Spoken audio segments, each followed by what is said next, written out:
Hello everyone, I hope last lecture series आपको अच्छी लगी होगी। तो हम स्टार्ट करेंगे आज आपका लेक्चर नंबर 8। इससे पहले हम लेक्चर नंबर 7 तक आपको कंप्लीट पढ़ा चुके हैं। यदि आपको उन लेक्चर्स में प्रॉब्लम है तो आप हमको कमेंट कर सकते हैं। अदरवाइज जिन्होंने भी लेक्चर्स नहीं देखे हैं वो लिंक हमने डिस्क्रिप्शन में डाला हुआ है, वहाँ से आप वॉच आउट कर लेना पूरे कंप्लीट लेक्चर सीरीज को। अब हम बात करेंगे लेक्चर नंबर 8 की। तो लेक्चर नंबर 8 थोड़ा सा इंपॉर्टेंट हो जाता है बिकॉज हम यहाँ पे दो चीज़ की बात करेंगे। आपके पास में दो टॉपिक हैं। पहला टॉपिक है गैलीलियन रूपांतरण समीकरण, गैलीलियन ट्रांसफॉर्मेशन। दूसरा जो टॉपिक है वो है घूर्णीय निर्देश तंत्र के लिए निर्देशांक रूपांतरण समीकरण। ये चुटकी में हो जाएगा। जो घूर्णीय निर्देश तंत्र के लिए हम बात कर रहे हैं रूपांतरण समीकरण की। तो यहाँ पे आपको क्या करना है, लेक्चर नंबर 6 है उसको कंप्लीट वॉच करना है। झुके हुए निर्देश तंत्र के लिए निर्देशांक रूपांतरण समीकरण, जिसका आपको लिंक डिस्क्रिप्शन में मिल जाएगा। लेक्चर 6 को जब कंप्लीट आप वॉच करोगे तो थीटा बराबर ओमेगा टी यहाँ पे आपको रखना है। जहाँ पे थीटा की वैल्यू है वहाँ पे आप ओमेगा टी रख देना। आपका घूर्णीय निर्देश तंत्र के लिए रूपांतरण समीकरण कंप्लीट हो जाएगा। ठीक है, तो ये तो आपका कंप्लीट इस तरीके से हो जाएगा। अब बात करते हैं गैलीलियन रूपांतरण समीकरण की। अब आते हैं अपना नेक्स्ट टॉपिक है गैलीलियन रूपांतरण समीकरण। इसके लिए मैंने एक डायग्राम बनाया है। यदि आपको डायग्राम दिखाई दे रहा है बोर्ड पे तो ये डायग्राम आप एक बार देख लो, है ना।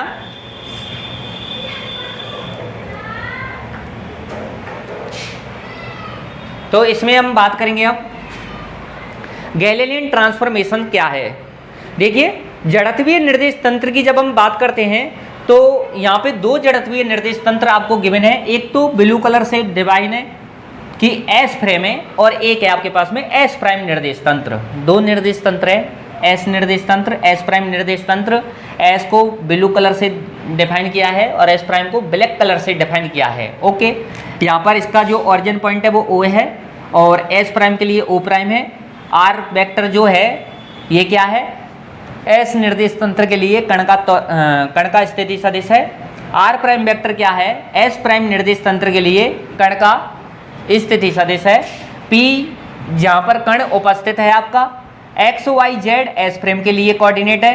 X prime Y prime Z prime कण के जो निर्देशांक है वो एस प्राइम फ्रेम में है, एस प्राइम निर्देश तंत्र में है। यहाँ ओ से ओ प्राइम के बीच की जो डिस्टेंस है उसको रेड कलर से डिफाइन किया है, जो कि आपकी आर नॉट है, जो कि एक कांस्टेंट दूरी है। ठीक है, और यहाँ पर जो बी वेक्टर ये गिवन है, कैपिटल बी वेक्टर, कि एस प्राइम निर्देश तंत्र एस निर्देश तंत्र के सापेक्ष बी वेलोसिटी से यहाँ पर क्या है, गतिशील अवस्था में, मूविंग में। ठीक है, तो बी वेक्टर क्या है, कांस्टेंट वेलोसिटी या नियत चाल या नियत वेग से ये क्या करता है, मोशन में है। ठीक है, ये आप देख सकते हो। इस तरीके से हमने डायग्राम को यहाँ पर बनाया हुआ है। एस जो है वो रेस्ट की स्टेट पे है और एस प्राइम जो है वो मूविंग की स्टेट में है, जो कि वेलोसिटी क्या है उसकी, बी वेक्टर है। ठीक है, ये सब आपको समझ में आया होगा, डायग्राम आप सभी बना लोगे। अब हम इसमें थोड़ा सा बात लिख देते हैं जो हमने डायग्राम में आपको समझाया है वो है। ठीक है, डायग्राम में देख लो कि क्या दिया हुआ है, वह रूपांतरण समीकरण, वह रूपांतरण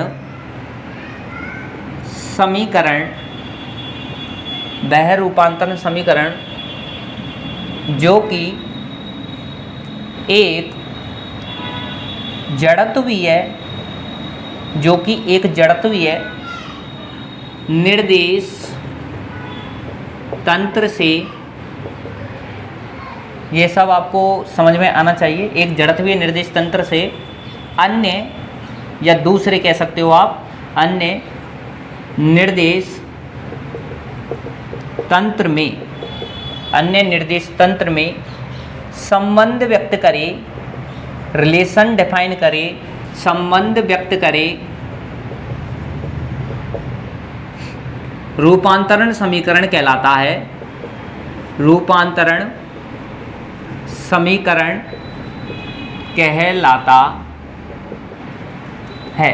इसकी डेफिनेशन हम पहले भी आपको दे चुके हैं कि जब किसी कण के जो आपके निर्देशांक हैं, ठीक है, जो आएंगे एक्स वाई जेड, और दूसरा कण है, दूसरा निर्देश तंत्र है, उसमें जब बात करेंगे इसकी, तो वहाँ पे भी उसी कण के निर्देशांक में जब संबंध स्थापित किया जाएगा तो उसको क्या कहेंगे आप, रूपांतरण कहेंगे। तो निर्देशांक रूपांतरण आप कहोगे उसको, ठीक है। तो अब बात करें आगे हम यहाँ पे कि अर्थात, मेरे साथ साथ आप लिख लोगे ये बातें, अर्थात यदि किसी कण के निर्देशांक, ये सब डेफिनेशंस आप पहले से लिख चुके हो, फिर भी मुझे लिखाना है आपको, है ना, एग्जाम टाइम पे आपको ये सब लिखना है। यदि किसी कण के निर्देशांक एक निर्देश तंत्र में ज्ञात हो तथा उसी कण के निर्देशांक अन्य किसी निर्देश तंत्र में, अन्य किसी निर्देश तंत्र में ज्ञात करने वाला, यहाँ पे आ जाएगा आपका समीकरण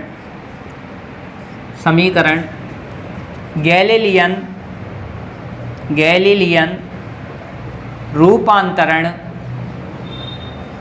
समीकरण कहलाता है। ठीक है, ये बातें आप लिखो, लिख लो ये बातें।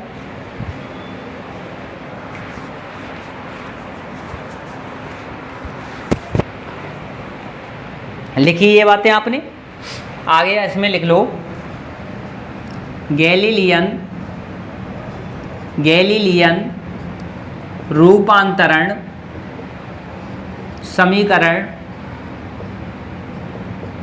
जड़त्वीय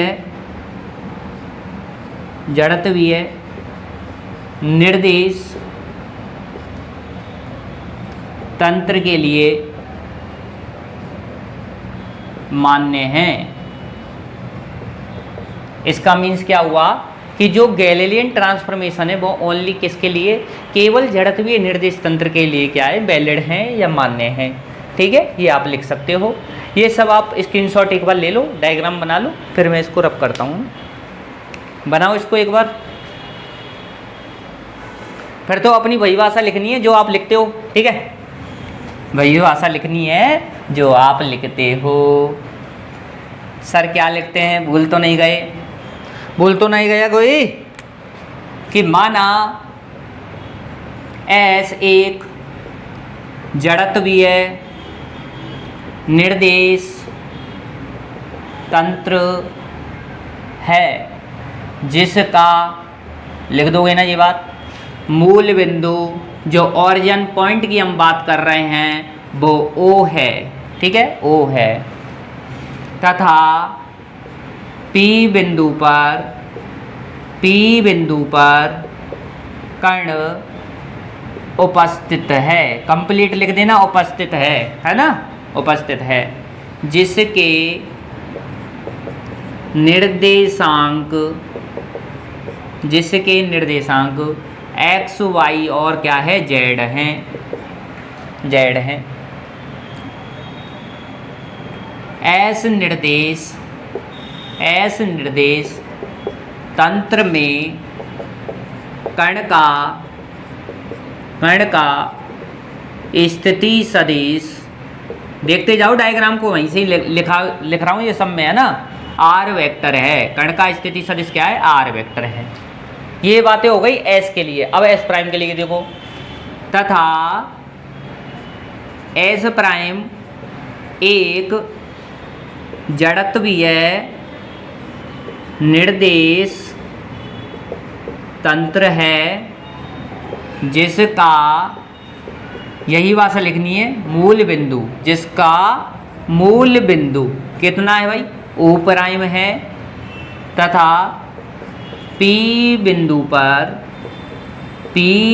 पर कण के निर्देशांक कितने आएंगे भाई, यहाँ पे लिख लो कि x प्राइम, y प्राइम और क्या है, z प्राइम हैं, तथा s प्राइम निर्देश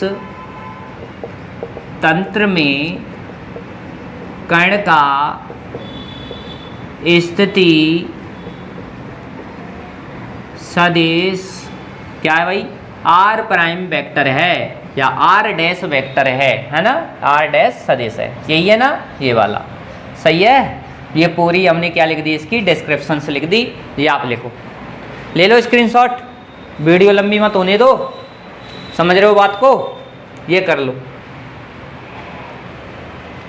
इसके बाद क्या लिखेंगे, देखो जो एस प्राइम निर्देश तंत्र है, बी वेलोसिटी, यहाँ पर वेलोसिटी क्या है आपके पास में, जो वेग है बी वेक्टर, तो यहाँ पे लिख लो आप कि एस प्राइम निर्देश तंत्र, एस प्राइम निर्देश तंत्र, एस निर्देश कॉमा लगा के एस निर्देश तंत्र के सापेक्ष, इसके ही तो रिलेटिव है, सापेक्ष V vector, capital B vector नियत वेग से गतिशील है, गतिशील है,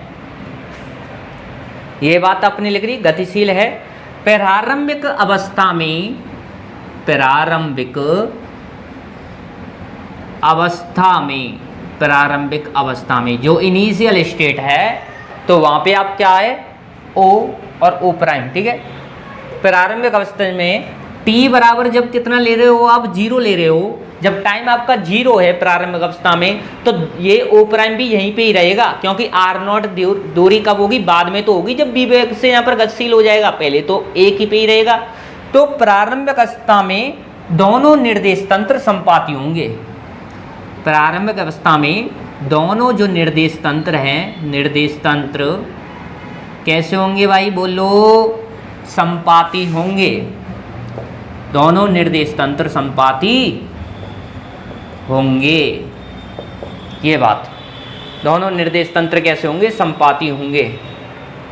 तथा टी समय बाद, डेल्टा टी समय बाद क्या हो जाएगा, आर नॉट दूरी क्या कर लेगा, तय कर लेगा, कौन सा निर्देश तंत्र, एस प्राइम निर्देश तंत्र, तथा टी समय पश्चात, या आप लिख सकते हो बाद में, ठीक है, टी समय बाद, ये आपका टी समय बाद एस प्राइम निर्देश तंत्र, एस प्राइम ही तो चल रहा है, गतिशील है, तो एस प्राइम निर्देश तंत्र आर नॉट दूरी तय करता है, तय करता है, जो कि कांस्टेंट दूरी है भैया, ठीक है। ये बातें आप लिख लो, ये मैंने डायग्राम से यहाँ पे गिवन किया है, सारी चीज़ें डायग्राम में गिवन है, सभी चीज़ें लिख दो भाई, लिखो जल्दी, ठीक है। तो इसको रब करते हैं, अब स्क्रीनशॉट ले लिया, हटाओ, तो बस स्क्रीनशॉट लेते रहो और बाद में कर लेना, ठीक है। सभी चीज़ें आपको समझ में आई होंगी, ऐसी मैं होप करता हूँ आपसे, है ना भाई, आ रहे हैं ना समझ में, अरे बिल्कुल पेड कोर्स लग रहा है अपना, पैसे दे के भी तो पढ़ रहे हो, फ्री में पढ़ लो यहाँ पे चुपचाप, ठीक है। तो आओ नेक्स्ट बात करते हैं। अब देखो डेरिवेशन कैसे लिखेंगे कि समय बराबर क्या होता है आपका, जो समय है बराबर होता है दूरी बटे चाल, ये आप पढ़ते हो। समय क्या है, स्मॉल टी इक्वल टू दूरी कितनी है, आर नोट है, डिवाइड में चाल कितनी है भाई, बी वेक्टर, चाल कितनी है बी वेक्टर, तो यहाँ से आर नोट बराबर क्या आ जाएगा, बी वेक्टर और मल्टीप्लाई टी, ये आप लिख सकते हो। इसको इक्वेशन नंबर नाम दो फर्स्ट, ये वाली बात, ठीक है। अब लिखो मैथमेटिकल फॉर्म, अब चालू करते हैं इसका मैथमेटिकल फॉर्म। गणती है जो सूत्र है वो उत्पन्न करते हैं, देखिए आइए मैथमेटिकल फॉर्म देख लो। त्रिभुज लो ओ प्राइम पी में, त्रिभुज कौन सा है वही काम करना है, ओ प्राइम पी में कौन सा नियम लगाओगे, लगाते जाओ, सदिश त्रिभुज नियम से, सदिश त्रिभुज नियम से, ऐसा ही एग्जाम में करना है। लगाओ भाई सदिश त्रिभुज नियम इसमें, ओ प्राइम पी में, देखो सेम वेक्टर ये जा रहा सेम, ये ओ प्राइम सेम, ओ प्राइम पी सेम, ये हो गई अपोजिट कौन सी, ओपी। तो यहाँ पे क्या करोगे, ओपी वेक्टर किसके बराबर हो जाएगी, O prime vector plus O prime P vector. Okay, OP vector कितना दिया है, आर वेक्टर है, डायग्राम से देखो तो आर वेक्टर बराबर यहाँ पर है आपकी R naught, okay, plus O prime P, ये रही आर प्राइम वेक्टर, ठीक है। अब यहाँ से देखो आप आर प्राइम वेक्टर आपको चाहिए तो इधर लिख रहा हूँ मैं, जगह नहीं है ना, तो आर प्राइम वेक्टर बराबर क्या हो जाएगा, आर वेक्टर और माइनस का अब कर दोगे आर नॉट, लेकिन समीकरण 1 से क्या करोगे, आर नॉट बराबर बी टी। समीकरण 1 से क्या करना है कि R prime vector equal to R vector minus V vector और multiply small T, that is equation number 2। समीकरण 2 गैलीलियन रूपांतरण के लिए स्थिति रूपांतरण समीकरण कहलाता है। आई बात समझ में, लिख लो ये बात, लिखो जल्दी कि समीकरण 2 गैलीलियन रूपांतरण, गैलीलियन स्थिति रूपांतरण समीकरण, यहाँ पे स्थिति लिख देना है ना, यहाँ पे लिख देना स्थिति, सॉरी कंप्लीट लिख देते हैं, एक बार रुक जाओ।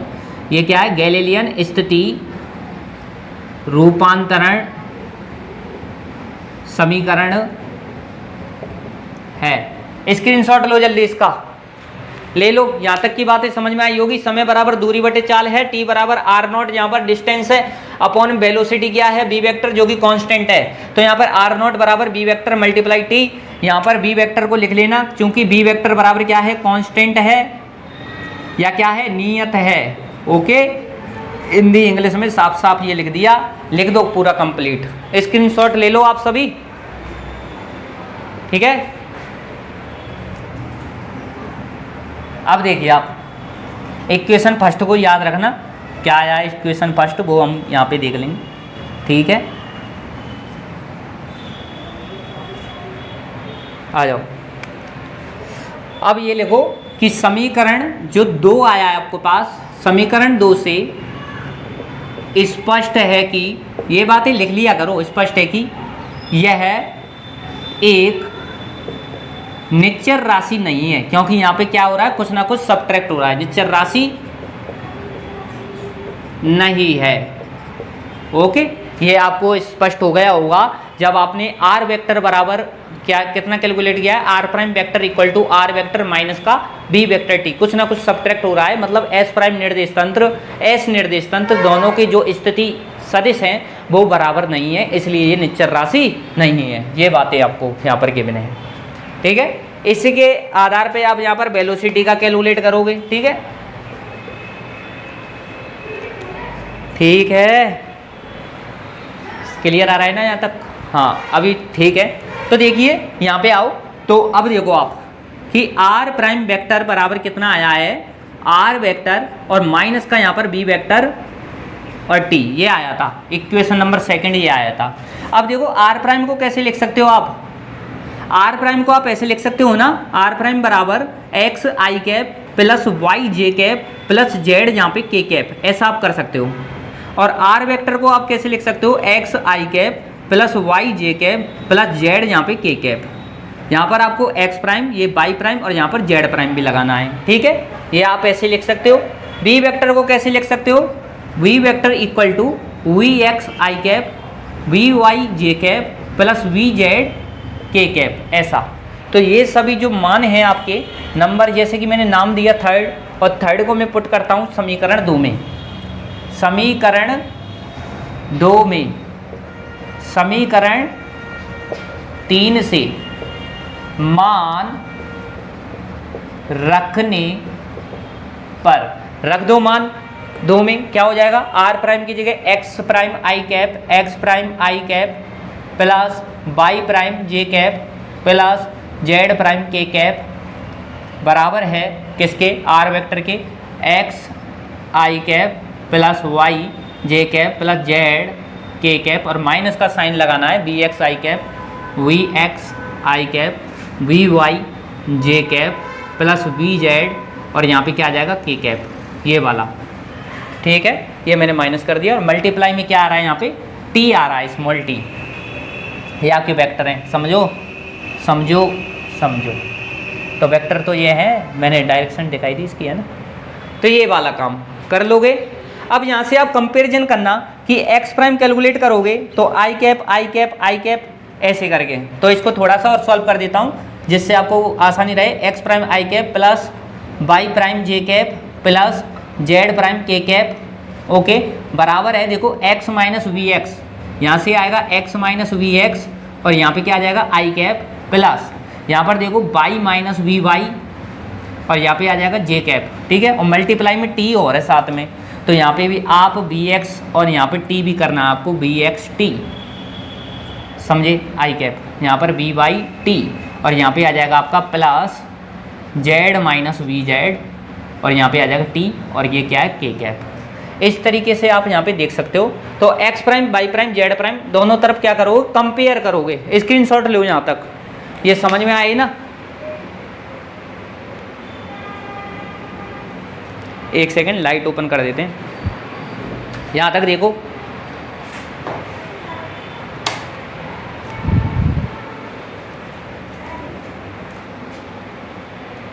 यहाँ तक देखिए, आ जाओ यहाँ पर देखो, कंपेयर करो, दोनों तरफ कंपेयर करोगे आप आई कैप जे कैप के कैप के गुणांकों की तुलना करने पर यहाँ पे आप क्या लिखोगे, इसको रब करते हैं, ठीक है। स्क्रीनशॉट ले लिया ना वहाँ से, आ जाओ। तो देखो क्या करना है, आई कैप जे कैप के गुणांकों की तुलना करने पर, यही मेन काम है इसमें। तो एक्स प्राइम क्या आएगा यहाँ से, X prime equal to X minus V X T, X minus V X और क्या आ जाएगा टी, पहला काम।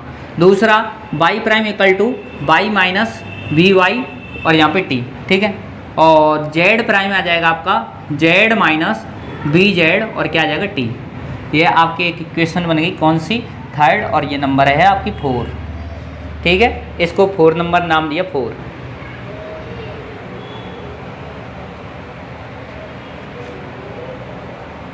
तो यहाँ पे क्या लिखोगे, समीकरण 4 घटक रूप में स्थिति रूपांतरण समीकरण कहलाते हैं। कैसे कहलाते हैं, घटक रूप में, कंपोनेंट में ले लिया आपने, ठीक है, कहलाते हैं। ये बातें आप लिख लो, ये बातें लिखो आप। देखो आप सुनो एक बात मेरी, एक बात सुन लो। आप ये घटक रूप में आपने ये कर लिया है ना, ये वाला काम। अब आप वेग के लिए करना, वेग के लिए क्या करोगे, स्थिति का समय के सापेक्ष अवकलन करोगे एक बार तो आपको वेग मिल जाएगा। फिर वेग को भी आपको कर सकते हो ना आप, जैसे मैंने बताया था। तो उसके बाद आप त्वरण करोगे, फिर आप कौन सा करोगे, फोर्स वाला कर सकते हो, बल रूपांतरण समीकरण, और एक लास्ट आपका संवेग रूपांतरण समीकरण। सभी आपको बता रखे हैं, मैंने इतना समझाया हुआ है। आई होप आप इससे आगे आप कर सकते हो खुद, ठीक है। ये मैं मान के चलता हूँ क्योंकि नाइट हो चुकी है। आप समझो थोड़ा सा बात को, थोड़ा सा काम मैं आपके लिए देके जा रहा हूँ, ये कंप्लीट आपको करना है। अब स्थिति के लिए मैंने कैलकुलेट कर दिया है, त्वरण के लिए आप करना, वेग के लिए आप करना कि वेग रूपांतरण समीकरण क्या होते हैं। जब स्थिति का समय के सापेक्ष एक बार अवकलन करोगे तो वेग प्राप्त होता है, फिर आप इनको डेरिवेटिव करके कर सकते हो, अवकलन करके कर सकते हो। उसके बाद त्वरण का करना, वेग का समय के सापेक्ष एक बार अवकलन करना, और जब आप फोर्स बल रूपांतरण समीकरण कैलकुलेट करोगे तो आपको वहां पे मास इनटू एक्सेलरेशन, अर्थात क्या हुआ, जो आपके पास त्वरण रूपांतरण समीकरण है वहां पे आप मास का मल्टीपल द्रव्यमान का गुणा कर दोगे तो आपको बल रूपांतरण समीकरण मिल जाएगा। और संवेग रूपांतरण समीकरण की बात करें तो संवेग भी निकाल सकते हो, P बराबर mass into velocity, mass into velocity. जब द्रव्यमान का आप वेग से गुणा कर दोगे तो आपको संवेग मिल जाएगा, वो भी आप कर सकते हो। तो आई होप, मैं आशा करता हूँ आप ये सब कर सकते हो, ठीक है। और लिंक में जो गिवन लेक्चर्स हैं वो सारे के सारे वॉच आउट कर लीजिए और सपोर्ट कीजिए और अपने यारों दोस्तों तक आप शेयर कीजिए। धन्यवाद, जय श्री कृष्णा, राधे राधे।